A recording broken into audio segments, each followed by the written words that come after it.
ரெண்டு பசங்களுக்கும் செலவே இல்லாத கல்யாணம் நடக்கணும் ஆமா அப்படின்னு சொல்லிட்டு பிரார்த்தனை பண்ணம்பா. பெருமாளியே அவங்க அனுபவம் ஒரு நாள் பெருமாளே ஒரு நாள் என் கனவுல இருந்தாருப்பா. பக்தா கவலைப்படாது, ரெண்டு பொம்பளை பசங்க பத்துட்டு கவலைப்படுறேன் அவ்வளவுதானே. செலவே இல்லாத கல்யாணம் நடக்கணும்னா அருமையான யோசனை சொன்னாருப்பா.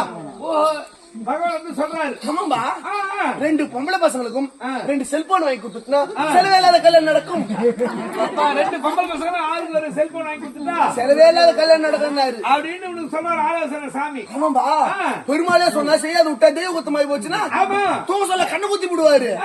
அதனால ரெண்டு பசங்களும் ரெண்டு செல்போன் வாங்கி கொடுத்தேன். கல்யாணம் ஆகல. பகவான் சொன்ன மாதிரி வாங்கி கொடுத்துட்டு அப்பயும் கல்யாணம் 2 மாசம் ஆச்சு, கல்யாணம் ஆகல. எனக்கு கோவம் வந்துச்சு. சொல்லிட்டு திருப்பி கோவம் வந்துச்சு. நான் பெருமாளை போய் நோண்டிக்கினேன். திருப்பி வேண்டுதல் வச்சேன். பிரார்த்தனை சாமி மேல வேண்டுதல். திருப்பி வேண்டுதல் வச்சோடனே திருப்பி என் கனவுல வராரு. ரெண்டாவது யார் கனவுல 2 வாட்டி போவாரா? ஒரு முறை வருவாரு பாக்கலாம். 2 முறை வந்தாரு. பக்தா கவலைப்படாது, செல்போன் வாங்கி கொடுத்தா வரைக்கும் கல்யாணம் நடக்காது.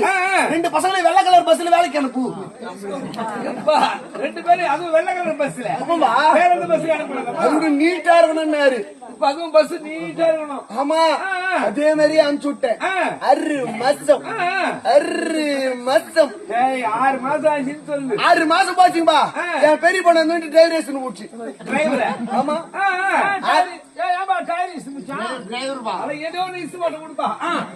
டிரைவர் வண்டி ஓட்டுறாரு. டிரைவரேஷன் போச்சு. 6 மாசம் ஆச்சு. என் சின்ன பொண்ணு அந்த வண்டி கிளியரேஷன் ஓடி போச்சு. செலவே இல்லாத கல்யாணம் ஆச்சு. ஏதோ ஒரு பொண்ணு இட்டு போச்சு. ஆனா என் ஊர்ல எல்லாம் காரி மீறாங்க. யாரா? என்னதான் இவன் 2 பொண்ணு பார்த்தான். அந்த 2 பொண்ணு ஊர் மேல ஓடி போச்சு. செலுப்பு தச்சு ஊரோட இருக்கிறானே, இவன் வச்சு ஊரோட தூக்கு மாட்டின்னு சாவலாம். இவன் பொண்ணு பார்த்தான பொண்ணு. நான் தான் 2 பொண்ணு பெத்தோனா?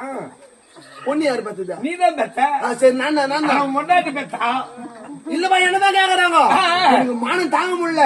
குடுகுடுன்னு வீட்டு உள்ள ஓடுனேன். இதோட நம்ம இருக்கக்கூடாது, தூக்கு மாட்டின்னு சாவலாம். ஏன்னு கேளுப்பா. வேலை எதுக்கு உள்ள போனேன்? குடுகுடுன்னு வீட்டு உள்ள ஓடுனேன். ஒரு தவளை நிறைய தண்ணியா தானேன். நடு ரோட்ல நின்னு என் தலையில ஊத்தினேன். ஓடி போன 2 பசங்களே கிடையாது. இன்னையோட தலைமுறைறேன் அப்படின்னு தலைமுறை. அதேதான்பா என் ஊர்ல இருக்கிற பெருமையா பேசுறாங்க. இவன் என்னப்பா பண்ணுவான்? இவங்க ராவு மகளை கண்டுபிடிச்சு கூத்தாடி. இவன் பொண்ணு ஊர் மேல ஓடி போச்சுன்னா இவன் பொண்ணு ஊர் மேல ஓடி என்ன கையை என்ன கேக்குறாங்கப்பா? நீ தானே பொண்ணு பார்த்தா ஒண்ணு கேக்குறேன்னு நினைச்சுக்காத. நான் ஒன்னே